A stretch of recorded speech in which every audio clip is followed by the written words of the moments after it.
తండ్రి, మిమ్మును స్తుతించి ఆరాధించుటకు,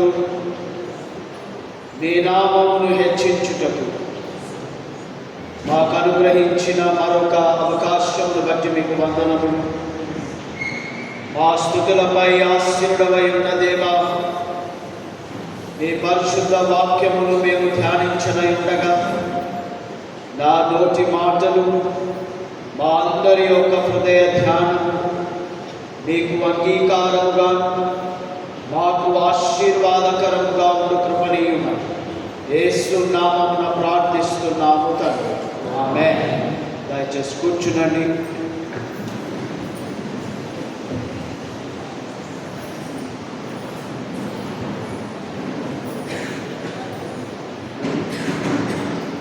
భూమియు దాని సంపూర్ణతయు, లోకమును దాని నివాసులను యెహోవాయే. పరిశుద్ధ దేవుని సంఘమా, యేసుక్రీస్తు ప్రశస్త నామమున మీ అందరికీ శుభములు తెలియజేస్తున్నాను. వ్యక్తిగతంగా నా పక్షంగాను, మా కుటుంబం పక్షంగాను, CSI Saint Paul's church Sanath Nagar సంఘము మరియు పాస్టర్ అంతటి పక్షంగా మీకు శుభములు తెలియజేస్తున్నాను. మీతో పాటు కలిసి ఈ నూతన దేవాలయంలో దేవుణ్ణి స్తుతించుటకును, దేవుని వర్తమానమును అందించుటకు దేవుడు నాకు ఇచ్చిన ఈ శ్రేష్టమైన భాగ్యమును బట్టి నేను దేవునికి వందనములు చెల్లిస్తూ, నన్ను ప్రేమతో ఆహ్వానించిన స్థానిక సంఘ కాపరి, నా ప్రియ సహోదరుడు, తోటి సేవకుడు రెవరెండ్ రవి కుమార్ గురుల వారికి నా నిండు కృతజ్ఞతలు తెలియజేస్తూ ఉన్నాను. మరి వారి మాటల్లో చెప్పారు, దాదాపుగా 10 సంవత్సరాలుగా మేము ఒకరితో ఒకరము పరిచయం కలిగి ఉన్నాము. నేను అనుకుంటాను వారు పరిచర్యకు వచ్చినది మొదలు నేను వారిని ఎరిగినటువంటి వాడను. అయితే 2016వ సంవత్సరంలో నేను సినాడ్లో నిర్వహించినటువంటి పాస్టర్స్ ట్రయాంగిల్ కాన్ఫరెన్స్లో వారు పాల్గొనడం, మరి ఆ రీతిగా మేము ఇంకా సమీపంగా చేయబడడం అది దేవుడు ఇచ్చినటువంటి కృపగా నేను భావిస్తూ, అమ్మగారికి వారి కుటుంబానికి కూడా నేను వందనాలు చెల్లిస్తున్నా. నేను రాగానే వారి కుమారుడు పాల్ నన్ను ఆహ్వానించి మరి మంచి ఆతిథ్యం ఇచ్చాడు. పాల్కి కూడా నా వందనాలు చెల్లిస్తున్నా. మరి పాస్టరేట్ కమిటీ పెద్దలందరికీ కూడా నా యొక్క నిండు వందనములు చెల్లిస్తూ ఉంటున్నాను. మరి మలాకి గారు, ఆ రీతిగానే జాన్ క్రిస్టుదాస్ గారు, అమృతరావు గారు, సోలమన్ గారు, మరి మిగతా సెక్రటరీస్ అందరికీ కూడా నా యొక్క శుభములు తెలియజేస్తూ ఉన్నాను. మరి మీరు దేవుడు మీకు అప్పగించినటువంటి బాధ్యతలలో మీరు నమ్మకంగా కొనసాగుతున్న విధానమును బట్టి మేము హృదయపూర్వకంగా అభినందిస్తూ ఉన్నాను. ఈ యొక్క సుందరమైన దేవాలయపు ప్రతిష్ఠ ఆరాధనలో పాలు పొందిన దినము నుండి ఎప్పుడు ఈ మందిరంలో మరలా నేను వస్తానా అని, దేవుని వాక్యమును బోధించే అవకాశం దొరుకుతుందా అని నేను ఎదురు చూశాను. మరి దేవుడు అతి త్వరలోనే ఈ అవకాశాన్ని కల్పించాడు. అయ్యగారు నాకు చెప్తూ వచ్చారు, అయ్యగారు నేను తప్పకుండా మిమ్మల్ని ఆహ్వానిస్తాము, మాకున్నటువంటి స్పెషల్ సర్వీసెస్లో తప్పకుండా ఒక ఆదివారం మిమ్మల్ని ఆహ్వానిస్తాము అని వారు తెలియజేశారు. మరి ఈ దినము చాలా ప్రత్యేకమైనటువంటి ఆదివారంగా మనము జరుపుకుంటూ ఉన్నాము. టైర్ సండే అని నేను రాసుకున్నాను. అయ్యగారు మరొక మాట వాడినాడు, టైర్ ఫెస్టివల్ అన్నాడు. సో ఇది నిజమే. మనము చాలా కష్టంగా, భారంగా, దుఃఖంగా జరుపుకునే దినం కాదు కదా. దశమ భాగం ఇవ్వడం అంటే దుఃఖము, ఆయాసము, భారం అందరికీ.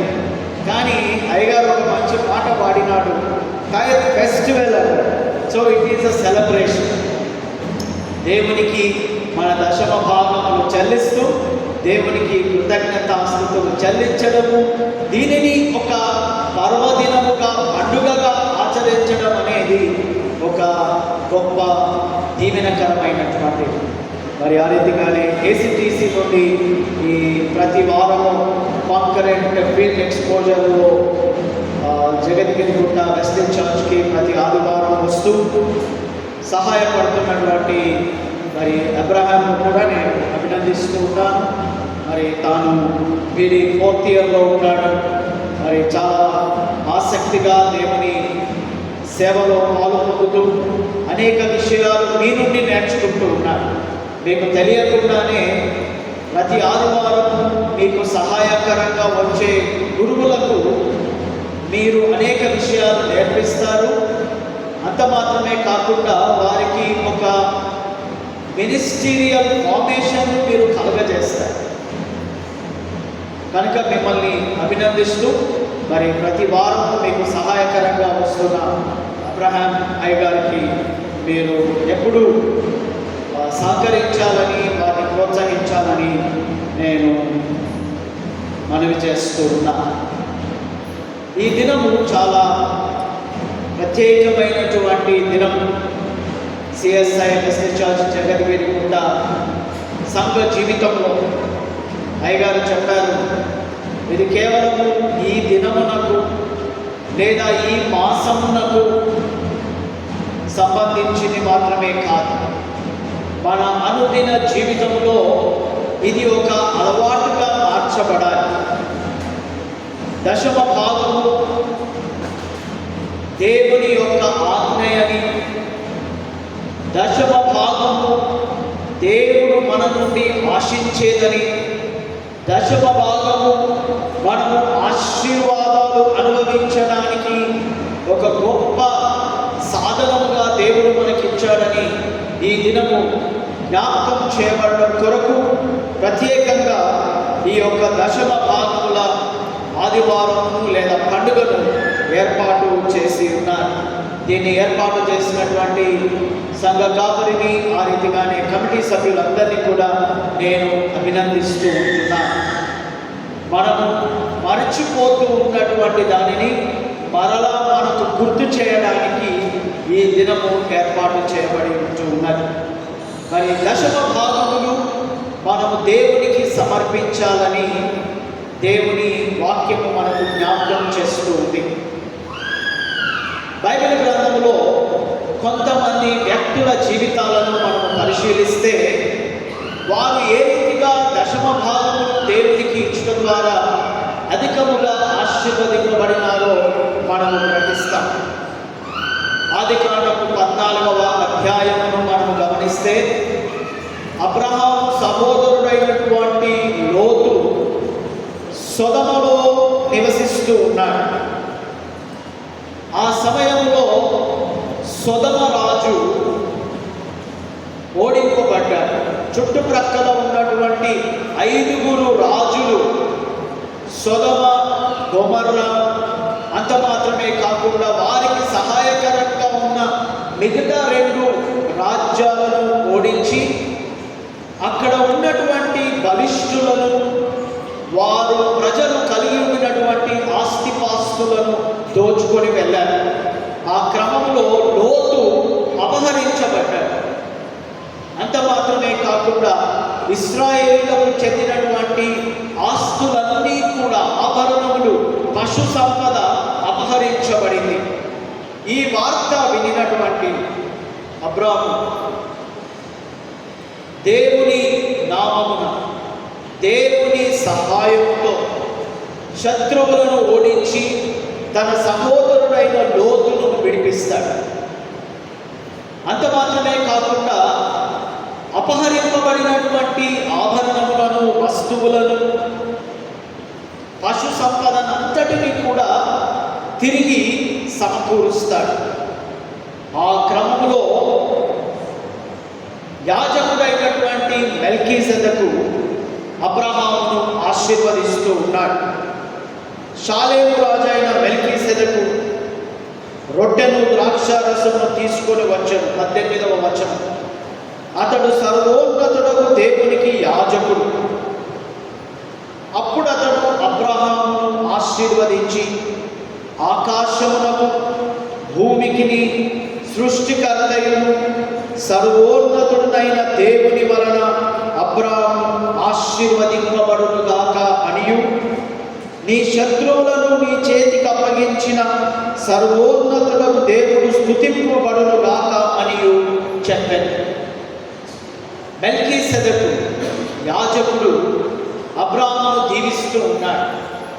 ఆయన తన సహోదరుని విమోచించిన విధానమును బట్టి ఇశ్రాయేలీయులు వారి యొక్క ఆస్తిపాస్తులను కోల్పోయి దుఃఖములో, విచారములో, అవమానములో ఉండగా, ఇదిగో అబ్రాహాము చేసినటువంటి ఆ విమోచన కార్యమును బట్టి మెల్కీసెదెకు అబ్రాహామును దీవిస్తూ ఉన్నాడు. దానికి ప్రతిస్పందనగా అబ్రాహాము పలికిన మాట ఏంటి చూడండి, 20వ వచనం. అప్పుడు అతడు, 2వ భాగం, అప్పుడు అతడు అనగా అబ్రాహాము అన్నిటిలో ఇతనికి 10వ వంతు ఇచ్చెను. అన్నింటిలో 10వ వంతు. నా చిన్నతనంలో నాకు జ్ఞాపకం ఉంది. మా ఇంటిలో పండిన ఏ పండు అయినా మా ఇంటి చుట్టూ పండ్ల చెట్లు ఉండేవి. చిన్నపిల్లలంతా దాన్ని ఎప్పుడు తెంపుతారా, ఎప్పుడు తిన్నామా అని చూసేటటువంటి వారు. తీరా చూస్తే ఒకరోజు చెట్టు మీద పండు కనబడేది కాదు. అది పప్పాయ పండు కావచ్చు, సీతాఫలం కావచ్చు, అరటి పండు కావచ్చు, ఇలాంటివి మా పెరట్లో ఉండేటటువంటివి. కనబడకపోయేది. ఏమైందా అని చూస్తే మా అమ్మ నాన్న ఆదివారం మందిరంలోనికి తీసుకొని వెళ్ళి కానుకగా వేసేటటువంటి వారు. మాకు చాలా దుఃఖం కలిగింది. అరే ఎప్పుడు తిందామా అని మేము చూస్తే అక్కడ పోయి అయ్యగారికి ఇచ్చారేంటి అని అనుకునేటటువంటి వారు. వచ్చాక మేము అడిగితే వారు చక్కని ఎక్స్ప్లెనేషన్ మాకు ఇచ్చేటటువంటి వారు. ప్రథమ ఫలం దేవుని కనుక దేవుని సముఖములో మనం అర్పించాలని చిన్ననాట మా తల్లిదండ్రులు మాకు బోధించారు. ప్రథమ ఫలము దేవుని. అబ్రాహాము గుర్తు చేస్తూ ఉన్నాడు, 10వ భాగము దేవునిది. అప్పటికి అబ్రాహాముకు దేవుడు కానీ, యాజకుడు కానీ, ఇంకా ఎవరైనా సూచన ఇచ్చినట్టు ఎక్కడ రాయబడి లేదు కదా.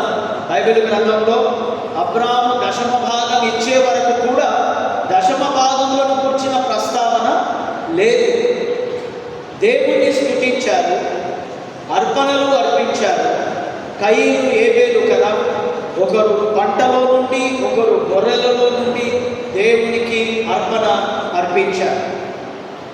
అర్పణలు అర్పించడం అనేది స్తుతికి సూచన, ఆరాధనకు సూచన, త్యాగమునకు సూచన, కృతజ్ఞతకు సూచన. అర్పణను కేవలము మనం అర్పణగానే చూస్తాం. ఒకవేళ కానుకలు వేస్తే వాటిని డబ్బుగా చూస్తాం, ఫలములు వేస్తే వాటిని ఫలములుగా చూస్తాం, ధాన్యమును సమర్పిస్తే దానిని ధాన్యముగానే చూస్తాం. కానీ దేవుని దృష్టిలో అది వాటిని మించినటువంటిది. అది నీ కృతజ్ఞతకు సూచన, నీ ఆరాధనకు సూచన. అంత మాత్రమే కాదు, 24వ సంకీర్తన 1వ వచనం నేను చదివాను. భూమియు దాని సంపూర్ణతయు యెహోవాయే. The earth and all in it belongs to God. So మనము దేవునికి అర్పణలు అర్పించినప్పుడు ఒక బలమైనటువంటి స్టేట్మెంట్ మనం చేస్తూ ఉన్నాం. అదేంటంటే, దేవా సమస్తము నీదే, నీ దానిలో నుండి మేము నీకు సమర్పిస్తూ ఉన్నాం. కానుకల నిమిత్తమైనటువంటి ప్రార్థనలో సహితము ఈ రీతిగానే రాయబడి ఉంటూ ఉన్నది. మీరిచ్చిన దానిలో నుండి తిరిగి మేము మీకు ఇచ్చుచున్నాము. ఇలాగా ఈ దినము దేవునికి మన కృతజ్ఞతాస్తుతులు చెల్లించడం ఆరాధనలో భాగమని, దశమ భాగము చెల్లించడము మన కృతజ్ఞతాస్తుతికి సూచన అని దేవుడు జ్ఞాపకం చేస్తూ ఉన్నాడు. అబ్రహాము తరువాతి వ్యక్తిగా యాకోబు జీవితంలోనూ మనం గమనిస్తాం. యాకోబు దేవునితో పెనుగులాడినాడు. నీవు నన్ను దీవిస్తేనే కానీ నేను నిన్ను వదలను అని అన్నాడు. ఆ తర్వాత ఆదికాండము 28వ అధ్యాయంలో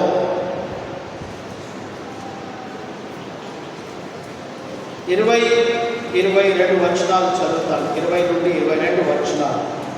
అప్పుడు యాకోబు, నేను తిరిగి నా తండ్రి ఇంటికి క్షేమముగా వచ్చునట్లు దేవుడు నాకు తోడయుండి నేను వెళ్ళుచున్న ఈ మార్గములో నన్ను కాపాడి తినుటకు ఆహారము ధరించుకొనుటకు వస్త్రములను నాకు దయచేసిన ఎడల యెహోవా నాకు దేవుడయుండును, మరియు స్తంభముగా నేను నిలిపిన ఈ రాయి దేవుని మందిరమును, మరియు నీవు నాకిచ్చు యావత్తులో 10వ వంతు నిశ్చయముగా నీకు చెల్లించెదనని మొక్కుకొనెను. ఇది ఒక షరతుతో కూడినటువంటి ప్రార్థనగా మనకు కనబడుతుంది. మనం కూడా చేస్తాం. దేవా, నాకు పరీక్షల్లో విజయం ఇస్తే ఇదిగో నేను నీకు కానుక వేస్తాను. నాకు ఉద్యోగం ఇస్తే నేను ఆ మొదటి జీతం నీకు సమర్పిస్తాను. నాకు బిడ్డలనిస్తే నేను ఇలా చేస్తాను. షరతులతో కూడినటువంటి ప్రార్థనలు చేయడం మనకు అలవాటే. అబ్రహాము చేసినటువంటి ప్రార్థనలో 2 విషయాలు ఉన్నాయి. కేవలము షరతులు మాత్రమే కాదు, ఆయన ప్రార్థనలో దేవుని యొక్క మహాత్మ్యమును ఆయన గుర్తిస్తూ ఉన్నాడు. నా తండ్రి ఇంటికి క్షేమంగా నడిపించువాడు దేవుడే. తాను తలపెట్టినటువంటి ప్రయాణం అంతటిలో తోడుగా ఉండి కాపాడువాడు దేవుడే. తినుటకు ఆహారమును ధరించుటకు వస్త్రములను అనుగ్రహించువాడు దేవుడే అని ఒప్పుకుంటున్నాడు.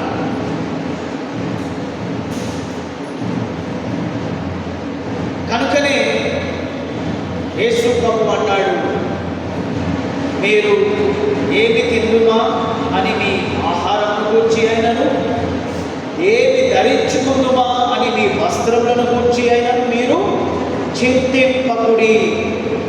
మీకు ఏది అక్కరగా ఉన్నదో పరలోకమందున్న తండ్రి ఎరిగిన వాడై ఉన్నాడు. మీ అక్కరను ఆయన ఎరిగినవాడు, అక్కరలు తీర్చువాడు ఆయనే. అడగక మునిపే ఎరిగినటువంటి దేవుడు, నీవు అడగక మునిపే వాటిని తీర్చువాడు. కనుక మనము షరతులతో కూడినటువంటి ప్రార్థన చేయకూడదు, కానీ దేవుడు ఏమై ఉన్నాడో గుర్తించి ఆయనకు కృతజ్ఞతాస్తుతులు చెల్లించాలి. యాకోబు ప్రార్థనలో దాగి ఉన్నటువంటి గొప్ప మర్మము ఏంటంటే, దేవా, నీవు నన్ను ఆశీర్వదించువాడమని నేను ఎరుగుదును. నీ ఆశీర్వాదములను అనుభవించిన కొలది నీవు నాకిచ్చు యావత్తులో 10వ భాగమును నేను సమర్పిస్తానని వాగ్దానం చేశాడు. దేవునికి షరతు పెట్టట్లేదు యాకోబు. మనకు షరతులాగా కనబడుతుంది, కానీ దేవునితో ఒక వాగ్దానం చేస్తూ ఉన్నాడు. ఒకసారి ఒక ఆయన ప్రార్థన చేశాడు ఇలాగే, దేవా, నాకు ఉద్యోగం ఇస్తే నేను 10వ భాగం నీకు ఇస్తానని. దేవుడు ఉద్యోగం ఇచ్చాడు, 10వ భాగం సమర్పించాడు. అప్పుడు ఆయన జీతము 10,000 రూపాయలు. ఎంత 10వ భాగం ఇవ్వాలి? 1000 రూపాయలు ఇవ్వాలి. కొంచెం కష్టంగానే అనిపించింది, కానీ దేవునితో వాగ్దానం చేశాడు కనుక దశమ భాగం ఇవ్వడం మొదలుపెట్టాడు. దేవుడు ఆ దశమ భాగమును ఆశీర్వదించాడు. ఇచ్చిన హస్తమును ఆ హృదయమును దేవుడు దీవించాడు. 1 సంవత్సర కాలానికి ఆయన జీతము రెట్టింపై 20,000. ఇప్పుడు ఎంత ఇవ్వాలి? 2,000. చాలా సంతోషించాడు. దేవుడు నన్ను దీవిస్తున్నాడు కనుక నా వాగ్దానము నేను నెరవేర్చాను. నీవిచ్చిన యావత్తులో దశమ భాగము నేను ఇస్తాను అని 2,000 ఇవ్వడం ఆరంభించాడు. ఇంకా 2 సంవత్సరాలు గడిచేసరికి ఆయనకు ప్రమోషన్ వచ్చింది. జీతం 50,000 అయింది. ఇప్పుడు ఎంత ఇవ్వాలి? 5,000 ఇవ్వాలి. ఇచ్చాడు చాలా సంతోషంగా. ఎందుకంటే 10,000 ఉన్నప్పుడు 1,000 రూపాయలు ఇస్తే 9,000 మిగిలింది అనుకున్నాడు. కానీ ఇప్పుడు 50,000లో 5,000 పోతే ఇంకెంత ఉంది తనకు? 45,000 ఉంది. సో చాలా సంతోషంగా ఉన్నాడు. మరలా దేవుడు ఆశీర్వదించాడు. 1,00,000 రూపాయలు అయింది జీతం. ఇప్పుడెంత ఇవ్వాలి? దశమ భాగం 10,000 ఇవ్వాలి. ఆ కంపెనీ వారు ఆ కంపెనీకి సిఇఓగా తనను అపాయింట్ చేసి 10 లక్షల జీతం ప్రకటించారు. ఇప్పుడెంత ఇవ్వాలి? ప్రతి వారం ప్రతి నెల దశమ భాగం వేస్తూ వచ్చాడు. అకస్మాత్తుగా ఆయన దశమ భాగం ఆగిపోయింది. అందరూ గుర్తిస్తారు, ముఖ్యంగా గురువు గుర్తించాడు. 1 నెల దాటిన తర్వాత మరొక మాసంలో అడిగాడు, జాన్ గారు మీరు ప్రతి నెల దేవుడు మిమ్మల్ని ఆశీర్వదించిన కొలది దశమ భాగం ఇస్తూ వచ్చారు. ఇప్పుడు అకస్మాత్తుగా మానేశారు. కానీ దేవుడు మిమ్మల్ని ఎంతగానో దీవించాడు. 10 లక్షల జీతం వస్తూ ఉంది మీకు. ఎందుకు మీరు దశమ భాగం ఇవ్వట్లేదు? ఏమైనా అప్పులు అయ్యాయా? ఏమైనా కష్టంలో ఉన్నారా అని అడిగితే తాను అన్నాడు, అప్పటి వరకు నాకు ఇవ్వడంలో బాధ కలగలేదు, కానీ ప్రతి నెల 1,00,000 రూపాయలు ఇవ్వాలంటే నాకు చాలా ఆయాసంగా ఉంది మాస్టర్ గారు అని అన్నాడు.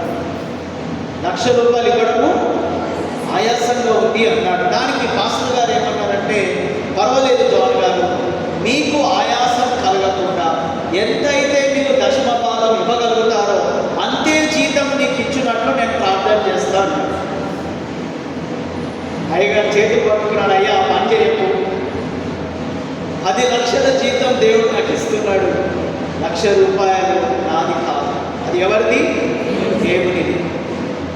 నీవు నాకు ఇచ్చిన యావత్తులో దశమ భాగము నీకు ఇచ్చును అని యాకోబు చేసినటువంటి ప్రమాణమును, వాగ్దానమును ఆయన నెరవేర్చినందును బట్టియే అబ్రహాము, ఇస్సాకు, యాకోబు అను ఆ పితరుల వరుసలో యాకోబు నిలవగలిగినాడు. ఇస్సాకు పుట్టినందును బట్టి కాదు యాకోబు ఆ వరుసలో నిలవబడగలిగింది. అబ్రాహాము, ఇస్సాకు, యాకోబు దేవా అని మనం ప్రార్థన చేస్తాం. ఇశ్రాయేలు ప్రార్థన చేసేవారు. ఇస్సాకు కుమారుడైనందును బట్టి కాదు, ఇదిగో దేవుడితో తాను చేసిన నిబంధనకు కట్టుబడి ఉండినాడు కనుక దేవుడు ఆయనను ప్రేమించి ఆశీర్వదించినాడు. చాలాసార్లు మనలో ఈ ప్రశ్న వచ్చి ఉండవచ్చు. అబ్రహాము, యాకోబు అనగానే మనకు గుర్తొచ్చే విషయము మోసగాడు. అవునా? అన్నను మోసగించినటువంటి వాడు.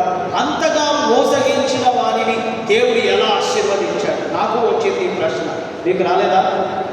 వచ్చి ఉంటుంది. ఒక మోసగాన్ని దేవుడు ఎందుకు దీవించాడు? చూడండి, మోసగాడే కానీ దేవునితో తాను చేసిన నిబంధన నెరవేర్చుకున్నాడు. ఆ తదుపరి తాను మోసగించిన అన్నతో సమాధాన పడినాడు. అవునా? తెలుసా మీకు? అన్నను కలుసుకోవడానికి, ఏశావును కలుసుకోవడానికి చాలా పెద్ద ప్రణాళిక చేశాడు.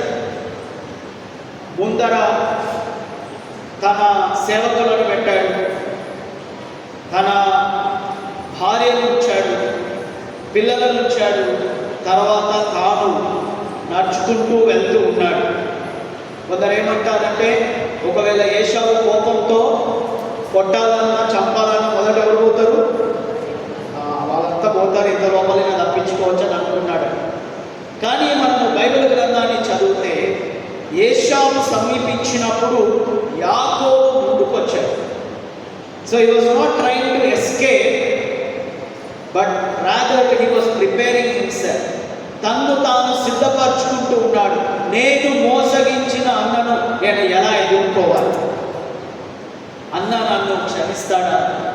నన్ను అంగీకరిస్తాడా? చూడండి, ఆయనలో కలిగిన పశ్చాత్తాపమును బట్టి అన్నలో కూడా ఒక మారు మనస్సు వచ్చింది. తన తమ్ముడిని క్షమించగలిగాడు.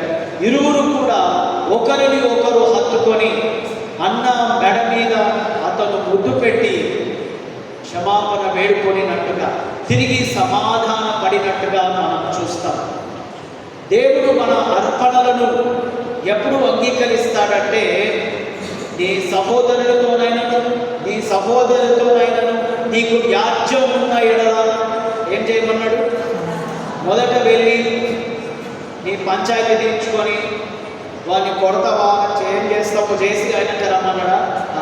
మొదట వెళ్ళి సమాధానపడి ఆ తదుపరి వచ్చి నీ మొక్కుబడులను చెల్లించమన్నాడు. నిజమే, మనము చెల్లించేటటువంటి అర్పణలు, మొక్కుబడులు మన స్తుతికి, ఆరాధనకు, కృతజ్ఞతకు సూచనే. దేవుడు దానిని అంగీకరించువాడే. అయితే మొట్టమొదటిగా ఆయన మన హృదయమును లక్ష్య పెట్టువాడు. ఏ మనస్సుతో నీవు దేవునికి సమర్పిస్తూ ఉన్నావు? రెండవది, మన జీవితమును ఆయన లక్ష్య పెట్టు దేవుడు. మన సహోదరి సహోదరులతో, పొరుగు వారితో మనం సమాధాన స్థితిలో లేనట్లయితే మన అర్పణ అంగీకరింపబడదు అని ఖచ్చితంగా దేవుడే మనతో మాట్లాడుతూ ఉన్నాడు. కనుక దేవునితో సరి అయిన సంబంధము, మన తోటి వారితో సరి అయినటువంటి సంబంధం ఉన్నప్పుడే మన కానుకలు నిజముగా అంగీకరించబడతాయి. దానికి తగిన ప్రతిఫలాన్ని మనము అనుభవిస్తాం. లేవికాండము 27వ అధ్యాయము 28వ వచనము, ఆ తదుపరి 30-31వ వచనాన్ని నేను చదువుతాను. మోషే ద్వారా దేవుడు ఇశ్రాయేలీయులకు ఆజ్ఞాపిస్తున్నాడు. అబ్రాహాము, యాకోబుల విషయం అయిపోయింది. ఇప్పుడు దేవుడు ఖచ్చితమైనటువంటి ఆజ్ఞలు జారీ చేస్తూ ఉన్నాడు. అప్పటికే 10 ఆజ్ఞలు దేవుడు ఇశ్రాయేలు జనాంగానికి ఇచ్చాడు. ఎందుకనగా వారు కాపరి లేని గొర్రెల వలె దారి తప్పి తిరుగుతూ ఉన్నారు. సృష్టికర్తను విస్మరించి వారికి కనబడిన దానినెల్లా పూజించి ఆరాధించేటటువంటి స్థితిలో వారు ఉండినారు. కనుకనే దేవుడు ఖచ్చితమైన ఆజ్ఞలు ఇచ్చాడు. ఆ ఆజ్ఞలు అనుసరించడం ద్వారా ఒక నిబంధన సంబంధమైనటువంటి బిడ్డలుగా వారు ఉండాలని దేవుడు కోరినాడు. ఆ నిబంధనలో ఉన్నటువంటి ఆశీర్వాదం ఏంటంటే, ప్రజలు దేవుని బిడ్డలుగా ఉంటారు. ఈ సృష్టికర్త అయినటువంటి దేవుడు, మహోన్నతుడైన దేవుడు వారికి దేవుడుగా ఉంటాడు. నేను మీ దేవుడను, మీరు నా ప్రజలు అని అంటాడు. I will be your God and you will be my people. ఎప్పుడు? ఆయన ఆజ్ఞలు అనుసరించి జీవించినప్పుడు. ఈ ఆజ్ఞలలోనే భాగంగా probably the extension of the commandments. ఆ ఎక్స్టెన్షన్ ఏంటంటే, లేవికాండం 27వ అధ్యాయంలో మనం చూస్తాం. మనుషులలో కానీ, జంతువులలో కానీ, స్వాస్థ్యమైన పొలములో కానీ, తనకు కలిగిన వాటన్నిటిలో దేనినైనను ఒకడు యెహోవాకు ప్రతిష్ఠించిన ఎడల ప్రతిష్ఠించిన దానిని అమ్మకూడదు, విడిపింపను కూడదు. ప్రతిష్ఠించిన సమస్తము యెహోవాకు అతి పరిశుద్ధముగా ఉండును. అది మనము దేవుని సన్నిధిలో అర్పించే అర్పించేటటువంటి ప్రతి అర్పణ ప్రతిష్ఠింపబడుతుంది. మెదక్ దేవాలయానికి వెళ్ళిన వారు చూస్తారు. నేను కూడా ఒక సంవత్సరం పాటు మెదక్ దేవాలయంలో సహాయక గురువుగా పనిచేసే అవకాశాన్ని పొంది ఉన్నాను. ఆ సమయంలో నేను ఎంతగానో ఆశ్చర్యపడేవాడిని. నేను ఎప్పుడూ ప్రార్థన చేసేవాడిని, దేవా వీరిలో ఉన్న విశ్వాసం నాలో కలగజేయవాడు. వారు ఇంట్లో ఉన్నటువంటి ఒక కోడిని, కొంతమంది గొర్రెపిల్లలు, గుడ్లను, ధాన్యమును తీసుకొని వచ్చేటటువంటి వారు. నాకు చాలా ఆశ్చర్యం కలిగేది. మనము బైబిల్ను చేతిలో పట్టుకొని మందిరానికి రావడానికే సిగ్గుపడ్డాం, అవునా? వెస్ట్ చర్చ్ జగద్గిరి గుంటలో అట్లా ఉన్నట్టు నేను గమనించట్లేదు. దాదాపు అందరి చేతిలో ఒడిలో బైబిల్ ఉన్నట్టుగా చూస్తున్నాను. దీన్ని బట్టి మిమ్మల్ని అభినందిస్తున్నాను, అయ్యగారిని కూడా అభినందిస్తున్నాను. పెద్ద సంఘాల్లోకి మీరు వెళ్ళి చూడండి, ఎక్కడికో సినిమాకు ఎట్లా తయారైపోతున్నట్టు అనుకోవాలి. ఏదో ఫంక్షన్ ఉన్నట్టుంది అలా అనుకోవాలి. మనం చూసి అట్లా తయారై వెళ్తారు, చేతిలో బైబిల్ ఉంటుంది. ఇక ఇంగ్లీష్ కాంగ్రిగేషన్స్లో అయితే ఒక బైబిల్, ఒక హింపు, ఆరాధన క్రమం కూడా పెడతారు. ఇక ఏం అవసరం ఉంది? చేతులు ఊపుకుంటూ దర్జాగా ఎటో పోయినట్టు రావచ్చు. ఇక ఆరాధన అయిపోయినాక ఎక్కడికైనా వెళ్ళవచ్చు. బైబిల్ను పట్టుకొని మందిరానికి రావడానికే సిగ్గుపడి సంశయించేటటువంటి రోజులలో ఇదిగో ఈ రీతిగా దేవుని సన్నిధానమునకు వారి అర్పణలతో రావడం చూసి నేను విస్తుపోయేవాడను. ఆ రీతిగానే వారిని నేను అభినందించేవాడు. వారిలో ఉన్న విశ్వాసం నాలో కలగజేయు ప్రభువా అని నేను ప్రార్థించేవాడు. ప్రియులారా, చిన్న విశ్వాసం కదా, అల్ప విశ్వాసం కాదు, కానీ ఆవగింజంత విశ్వాసం. అల్ప విశ్వాసం అంటే ఆ ఆవగింజకంతా కూడా తక్కువ. ఆవగింజనే చిన్నది, అల్ప విశ్వాసం అంటే అంతకన్నా తక్కువ. అల్ప విశ్వాసముగా కాక కనీసం ఆవగింజంత విశ్వాసమైన మనలో ఉండాలి. ఆ విశ్వాసం కలిగి ఉన్నప్పుడు దేవుని దీవెనలు అధికముగా అనుభవిస్తాం. మనము అర్పించినది మనది కాదు, అర్పించిన తర్వాత ఎవరిది అవుతుంది? దేవునిది. కనుక అర్పించబడినటువంటి అర్పణ, ప్రతిష్ఠితమైనటువంటి అర్పణను మనము ఖర్చు చేసే విషయంలో, వాడే విషయంలో బహు జాగ్రత్తగా ఉండాల్సినటువంటి అవసరత ఉన్నదని నేను జ్ఞాపకం చేస్తూ ఉన్నాను. మన జేబులో ఉన్నంతసేపు మనదేమో, అప్పటికీ మనది కాదు, దేవుడిచ్చినదే. కానీ ఒకసారి మనము కానుకగా సమర్పించినప్పుడు అది దేవునిది, అది ప్రతిష్ఠితమైనటువంటి. 30-31 వచనాలు చదువుతాను చూడండి. భూధాన్యములలోనేమి, వృక్ష ఫలములలోనేమి, భూఫలములన్నిటిలో 10వ భాగము యెహోవా సొమ్ము. ఇంకొకసారి కోపం వచ్చాడు, మరి నీ సొమ్ము అది. ఇంకేమంటాం మనం వాడుక భాషలో? మీ అయ్య సొమ్ము అన్నాడు, అవునా? అయ్యా అంటే తండ్రే కాబట్టి ధైర్యంగా చెబుతూ ఉన్నాను, ముడిపెట్టి మీద నుంచి అయితే కూడా. ఓకే, అది పూత పదం కాదు. ఎనివే, సో మీ నాయన సొమ్మ, మీ అమ్మ సొమ్మ, మీ తాత సొమ్మ అని వాడతాం మాట. ఇక్కడ 10వ భాగము ఎవరి సొమ్ము అని రాయబడింది? యెహోవా సొమ్ము, దేవుని సొమ్ము. కనుకనే మలాకీ గ్రంథకర్త ఏమంటాడు? మీరు దేవుని. ఈరోజు చదివారా? మొదటి అధ్యాయం, మొదటి బైబిల్ పాఠం ఎక్కడి నుండి చదివారు? మలాకీ గ్రంథం 3వ అధ్యాయం.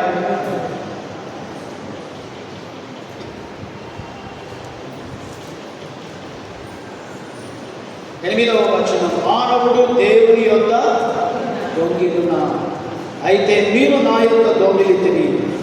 దేని విషయంలో మేము నీ యొక్క దొంగిలితిమని మీరందరూ 10వ భాగము ప్రతిష్టార్పణలను ఈ యొక్క దొంగిలితి. 10వ భాగము ప్రతిష్టాపన. నీకు నచ్చినా నచ్చకపోయినా, నీవు ఇచ్చినా ఇవ్వకపోయినా, దశమ భాగం ఎవరిది? దేవునిది. అది ప్రతిష్టాపన. కనుకనే నీవు ఆ ప్రతిష్టాపనను ఎక్కడ ఉంచాలో అక్కడ ఉంచకపోతే నీవు దొంగిలించిన వాడవుగా మలాకీ ప్రవక్త హెచ్చరిక చేస్తూ ఉన్నాడు. దేవునినే దొంగిలింతురా. దేవుని సొమ్ము మన దగ్గర ఉండడానికి వీలు లేదు. ఎవరి దగ్గర ఉండాలి? దేవుని దగ్గరే ఉండాలి. ఎందుకు దేవుని దగ్గర ఉండాలి? 10వ వచనం నుండి మనం చదువుతాం. నా మందిరంలో ఆహారం ఉన్నట్లు 10వ భాగమంతయు మీరు నా మందిరపు నిధిలోనికి తీసుకొని రండి. అప్పటి దినములలో మందిరము ద్వారా సేవకులకు, యాజకులకు, అంత మాత్రమే కాకుండా బీదలకు, అన్య దేశస్థులకు, పరదేశులకు ఆహారమును పెట్టేటటువంటి వారు. ఇప్పటి పరిస్థితులు మారిపోయాయి. అయితే అక్కడ ఒక ఆసక్తికరమైన మాటను మనం చూసాం. ఏంటది? నా మందిరపు నిధి. మందిరపు నిధి. చిన్నప్పుడు కథలు చదివేటటువంటి వారు రాజనిధి అని కదా. రాజుకు ఒక నిధి ఉంటుంది.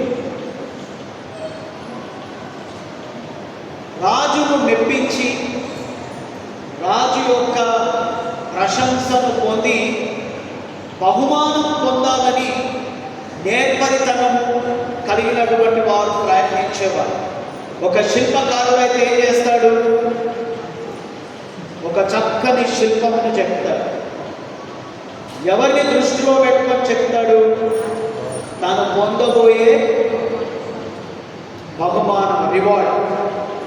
రాజు తన నిధిలో నుండి ఇచ్చే రివార్డ్ను దృష్టిలో పెట్టుకొని చెప్తాడు. ఒక పెయింటర్ ఉన్నాడు అనుకున్నాను. చక్కని పెయింటింగ్ వేసుకొని వెళ్తాడు. రాజు దానిని చూసి సంతోషించి తన్మయత్వంతో అలా చేయి పెట్టి బంగారం కావచ్చు, వజ్రాలు కావచ్చు, తను ఎంతగా సంతోషిస్తే అంతగా రివార్డ్ ఇచ్చేటటువంటి. అదే ఉద్దేశంతో మలాకీ ప్రవక్త చెబుతూ ఉన్నాడు. ఒక రాజు దగ్గర ఉన్న నిధి నుండే మానవుడు కొంత పొందడానికి ఎన్నో ప్రయాసాలు చేస్తాడే. దేవుడు తన నిధి నుండి మిమ్ములను దీవించడానికి మీరు చేయాల్సిందల్లా దశమ భాగము సమర్పించు. దశమ భాగము మనము దేవుని నిధిలోనికి చేర్చినప్పుడు ఆ నిధి నుండి దేవుడు మనలను ఆశీర్వదిస్తాడు. రాజు ఒక పిడికిలితో ఇస్తాడో ఏమో మనకు తెలియదు, కానీ దేవుడు ఇచ్చినప్పుడు ఎలా ఇస్తాడంటే అక్కడ ఏమని రాయబడింది? ఆకాశము వాకిళ్లను విప్పి. పట్టజాలనంతా అంటే అర్థమైంది. చాలా రోజులైంది వర్షం పడక. ఆ వర్షం నీళ్లు పట్టుకుందామని బయటికి వెళ్ళాము. ఒక బకెట్ పెట్టాము. 2 నిమిషాలు నిండిపోయింది. ఇంకొక బకెట్ తీసుకొని వెళ్ళాము. ఇంకా కొద్దిసేపట్లో నిండిపోయింది. మళ్ళీ నీళ్ళు వస్తాయో లేదో, దొరుకుతాయో లేదో అని నింపాలనుకుంటున్నాం. ఎన్నని నింపుతారు? నింపినవన్నీ ఎక్కడ పెడతారు? మీరు డ్రమ్ముల్లో నింపినా ఇంకా వర్షం పడుతూనే ఉంది. మీ ఇంట్లో ఉన్న చివరికి చిన్న చిన్న పాత్రలు కూడా నిండిపోయాయి, వర్షం ఆగలేదు. ఏం చేస్తారు? వదిలేస్తారు కదా. పట్టజాలనంతా మీరు కావాలంటే ఇంకా పట్టుకోవచ్చు, కానీ పట్టుకోవడానికి మీ దగ్గర ఏం మిగిలలేదు.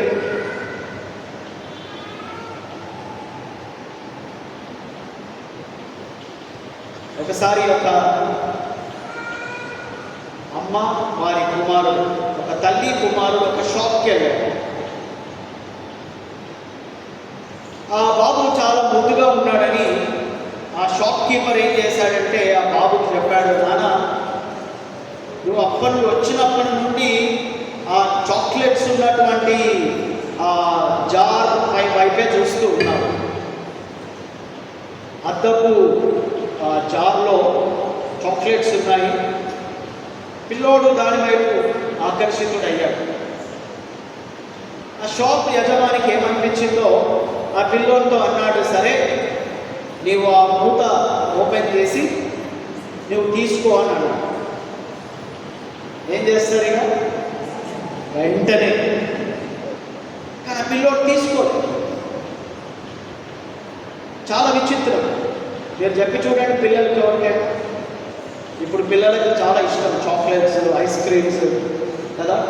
ఐస్ క్రీమ్ షాప్ తీసుకుపోయి మీకు ఏమైనా ఐస్ క్రీమ్ కావాలంటే తీసుకోండి అంటే నాకు వద్దులే అంటారు. క్యాడ్బరీ చాక్లెట్స్ అన్నీ పెట్టి తీసుకొని ఏది కావాలంటే తీసుకోండి నాకు వద్దులే అంటారు. చాక్లెట్స్ తినని వాళ్ళు చాలా తక్కువ. అలాంటి పిల్లలు ఉంటే తల్లిదండ్రులు అదృష్టం. ఈ పిల్లోడు తీసుకోలేదు. తల్లికి కూడా ఆశ్చర్యమైంది. ఇంట్లోనేమో వద్దురా అంటే తింటాడు, ఇక్కడేమో ఫ్రీగా తీసుకోరా అంటే తీసుకోలేదు. ఈ లోపల ఏం జరిగిందంటే ఇక వారు వెళ్దామని ఇలా వెంటలు తిరుగుతుంటే ఆ షాప్ యజమాని ఆ పిల్లోని భుజం కట్టి ఆ షాప్ యజమాని తీసి ఇచ్చాడు. బయటికి వచ్చాక వాళ్ళ అమ్మకు చాలా కోపం వచ్చింది. నేను తీసుకోమంటేనేమో పోజులు కొట్టినావు, అంకులు ఇచ్చినప్పుడేమో తక్కువ తీసుకున్నావు అంటే ఆ పిల్లోడు ఏమన్నాడు,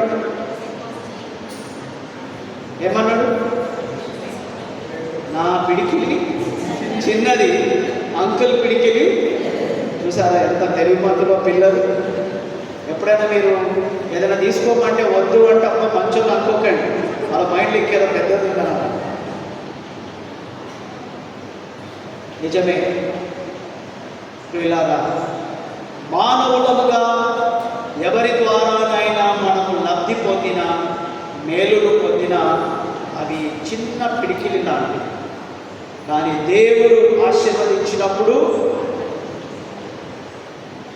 ఆకాశపు తూములను విప్పి పట్టజాలనంత విస్తారమైన దీవెనలు కుమరించువాడని దేవుని వాక్యము తెలియజేస్తూ ద్వితీయోపదేశ కాండం 14వ అధ్యాయంలో కూడా దశమ భాగమును గురించి చాలా స్పష్టముగా ఖచ్చితముగా రాయబడి ఉంటూ ఉన్నది. ప్రతి సంవత్సరమున నీ విత్తనముల పంటలో దశమ భాగము అవశ్యముగా వేరుపరచవలెను. You must separate your tithe from your grains. ఈ పంట పొలములలో నుండి వచ్చు ఆ విత్తనములను కూడా నీవు వేరుపరచాలన్నాడు. పశువులు, విత్తనములు, వారి సంపాదనలోని ప్రతి దశమ భాగము దేవుని సొమ్ము. ఈ దినము మనకు పంట పొలంలో లేకపోవచ్చు, పట్టణంలో ఉన్నాము కనుక మన సంపాదన అంతా కూడా మనం చేసేటటువంటి ఉద్యోగముల ద్వారా, పనుల ద్వారా సంపాదించేటటువంటి డబ్బు లేదా వేతనం, దానిలో నుండి దశమ భాగము 10వ వంతు దేవునికి సమర్పించాలని దేవుడు జ్ఞాపకం చేస్తున్నాడు. 23వ వచనం కూడా చూస్తే, నీ దినములన్నిటిలో నీ దేవుడైన యెహోవాకు నీవు భయపడ నేర్చుకున్నట్లు అని. తర్వాత ఏమంటుందంటే 10వ వంతు అది నూనెలో నుండి కానీ లేదా ద్రాక్షరసములో నుండి కానీ ఆ పంటలో నుండి కానీ దేనిలో నుండి అయినా దశమ భాగము సమర్పించాలి. ఆ మాటకు వస్తే మనమే అదృష్టవంతులు. ఒక దాంట్లో నుండి దశమ భాగం ఇవ్వడానికే కష్టమవుతుంది మనకి. ఇశ్రాయేలులకు ఇవ్వబడినటువంటి మాట ఏంటి? పంట పండిన, ద్రాక్షరసం వచ్చిన, గానుగ నుండి నూనె వచ్చిన, అవునా, ప్రతి దానిలో నుండి, పశువుల్లో నుండి, ప్రతి దానిలో నుండి దేవుడు దశమ భాగమును కోరినాడు. ప్రజలు ఆ రీతిగానే అర్పించినారు. కారణం ఏంటంటే ఈ 90% నాది. వారి మనసు దేని మీద ఉంచారు? 10% మీదనా 90% మీద 90% దేవుడు నన్ను దీవించాడు. మనము 10% మీద దృష్టి పెడతాం కనుక అది బాధగా అనిపిస్తుంది, భారంగా అనిపిస్తుంది. 90% పొందిన దాన్ని బట్టి సంతోషంగా లేవు, 10% దేవుడికి ఇస్తున్న దాన్ని బట్టి బాధ అనుభవిస్తూ ఉన్నాను. అయ్యగారు చేసిన ప్రార్థన గుర్తుందా మీకు? ఎంత ఇవ్వడానికి మీకు సులభంగా ఉంటుందో అంతే జీతం. 1000 రూపాయలు ఇవ్వడం సులభము అంటే ఎంత జీతం అవుతుంది?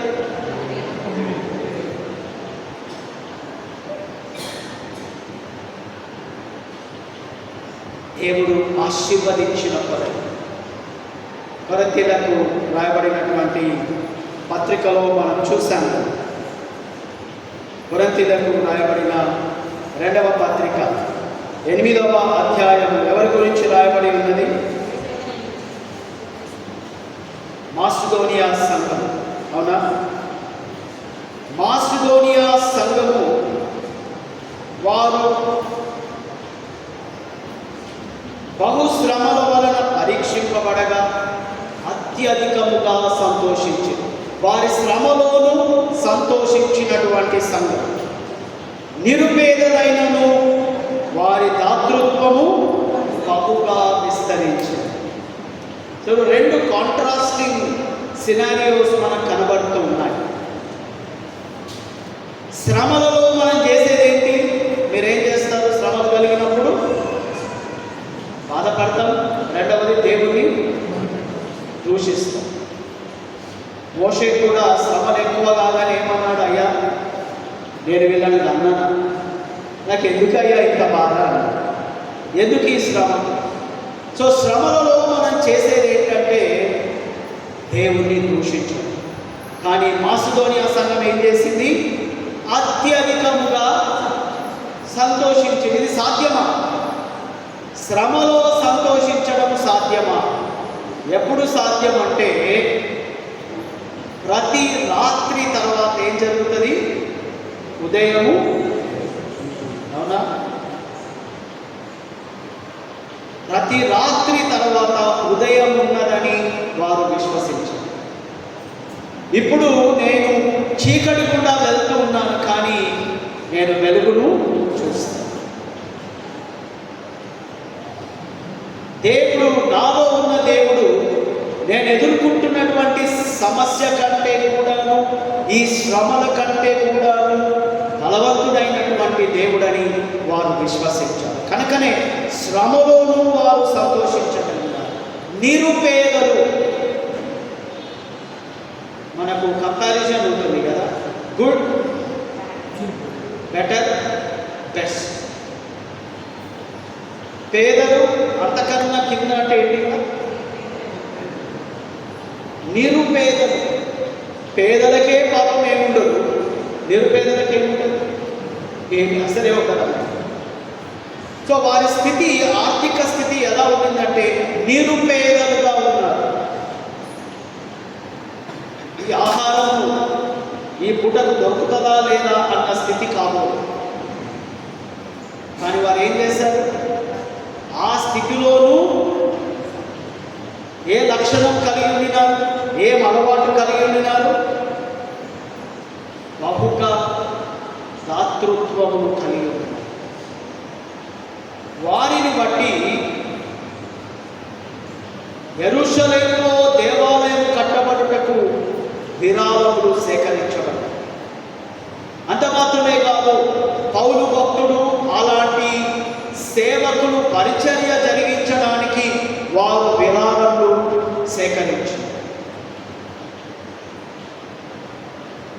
మేమే పేదోళ్ళం, మాకే లేవు అనడం చాలా సులభం. కానీ దాన్ని అధిగమించగలిగినారు. ఎందుకంటే దేవుని యొక్క దాతృత్వమును వారు ఎరిగినవారు. దేవుడు పిడికిలితో దీవించువాడు కాదు. ఇదిగో తన హస్తములను విప్పి, ఆకాశపు తూములను విప్పి ఆశీర్వదించు దేవుడని వారు గ్రహించి, వారి సామర్థ్యము కంటే ఎక్కువగా తమ్మును తామే ఇచ్చింది. వారు కేవలము విరాళములు సేకరించి ఇవ్వడం మాత్రమే కాదు, వారు చేసిన మరొక పని ఏంటంటే తమ్మును తాము సజీవ యాగముగా సమర్పించు. తమ్మును తాము సజీవ యాగముగా సమర్పించుకున్నారు. అయ్యా, కేవలము మా డబ్బు మాత్రమే కాదు, ఇదిగో మేమున్నాము. అందుకే ప్రార్థనలో చేస్తారు, ఈ యొక్క అర్పణలతో పాటు మమ్మును మేము సమర్పించుకొనుచున్నాము. మనం ఇచ్చే దశమ భాగముల ద్వారా మనము తెలియజేసే విషయం ఏంటంటే, ఇదిగో ఈ దశమ భాగంతో పాటు దేవా నన్ను నేను నీకు సమర్పించుకొనుచున్నాను. అలాంటి మనస్సును దేవుడు ఆశీర్వదించువాడై ఉన్నాడు. ఈ మనస్సు ఆ పేద విధవరాలిలో మనం చూడగలుగుతాం కదా. లూకా సువార్త 21వ అధ్యాయంలో ఉన్నటువంటి ఆ పేద విధవరాలు ఏం చేసింది? తన దగ్గర ఉన్న 2 కాసులను వేసింది. ఆ 2 కాసులు అదే సమయంలో వేయబడినటువంటి ఇతరుల అర్పణతో పోలిస్తే ఒక నీటి బిందువు లాంటిది, బహుశా ఒక చుక్క లాంటిది. మనం కూడా అనుకుంటాం, అంత పెద్ద పెద్దోళ్ళు ఉన్నారులే చర్చిలో, వాళ్ళంతా వేలల్లో ఇస్తారు, నేను ఇచ్చే ఈ చిన్న కానుక ఎక్కడ పోతుంది అని అనుకుంటామేమో. కానీ దేవుడు దేని దృష్టించాడు? ఆ చిన్న అర్పణ అయినా దాన్ని దృష్టించాడు. కారణం ఏంటి? ప్రభు ఏమంటున్నాడు? ఆమె ఈ అర్పణ మాత్రమే కాదు, ఈ అర్పణతో పాటు తన జీవనం అంతటిని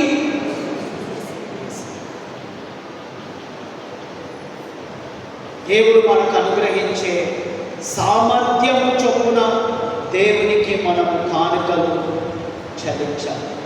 దశమ భాగము అని అంటాము. కానీ దేవుడు మనలను దీవించేటప్పుడు ఎలాంటి కొలతలు లేకుండా దీవిస్తాడు. మొన్ననే నీకు ప్రమోషన్ ఇచ్చాను కదా, ఇప్పుడు ఎందుకులే అని దేవుడు అనుకుంటే ఎట్లుంటుంది? మనం మళ్ళీ ప్రమోషన్ కావాలి కదా. దేవుడు మనల్ని దీవించేటప్పుడు కొలతలు వేసి లెక్కలు వేసి దీవించాడు, విస్తారంగా దీవిస్తాడు. అందుకే పాత నిబంధన టీచింగ్ ఏంటంటే దశమ భాగం. క్రొత్త నిబంధన టీచింగ్ ఏంటి? దేవుడు ఎంతగా దీవిస్తే అంతగా, నీ సామర్థ్యము కొలది, దేవుడు నీకు ఇచ్చే సామర్థ్యము కొలది దేవునికి మనం కానుకలు సమర్పించాలి. అయితే ఈ దినం మనం జ్ఞాపకం చేయబడుతున్న విషయం ఏంటంటే, కనీసం దశమ భాగం. పాత నిబంధనలో దశమ భాగమే పెద్దది, కానీ నూతన నిబంధనలో కనీసం దశమ భాగమైన మనం సమర్పించి దేవుని దీవెనలకు పాత్రులముగా ఉండాలి. అలా చేసినప్పుడు దేవుడు ఎలా దీవిస్తాడో దేవుని వాక్యంలో మనం చాలా చక్కగా చదివి ఉన్నాము. సామెతల గ్రంథం 3వ అధ్యాయం చూడండి, 9-10 వచనాలు ఈ వాక్యం చదివి నేను వినిపిస్తాను. నీ రాబడి అంతటిలో ప్రథమ ఫలమును, నీ ఆస్తిలో భాగమును ఇచ్చి యెహోవాను ఘనపరచుము. అప్పుడు నీ కొట్లలో ధాన్యము సమృద్ధిగా ఉండు, నీ గానుగలలో నుండి క్రొత్త ద్రాక్షరసము పైకి పొరలి బారును. అంత మాత్రమే కాకుండా నీకు సమాధానం కలిగి ఉంటామని దేవుని వాక్యంలో మనం చూస్తూ ఉన్నాం. నీ ఎముకలకు సత్తువ,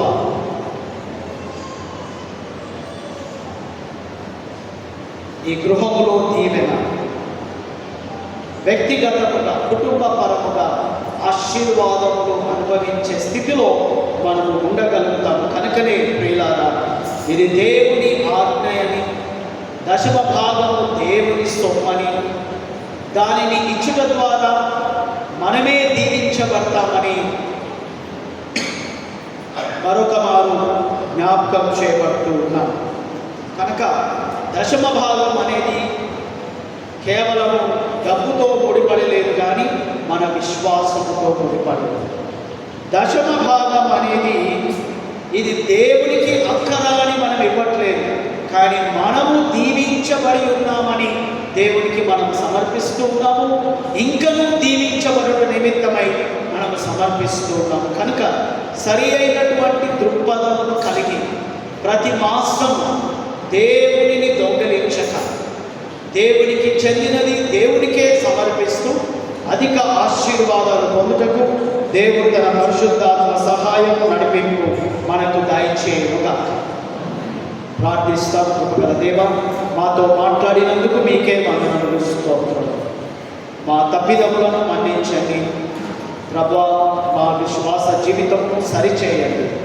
మీ దృష్టికి యోగ్యులముగా, మీ దీవెనలకు పాత్రులముగా జీవించు భాగ్యము మాకు దయచేయండి. యేసు నామమున ప్రార్థిస్తున్నాము తండ్రి. ఆమేన్.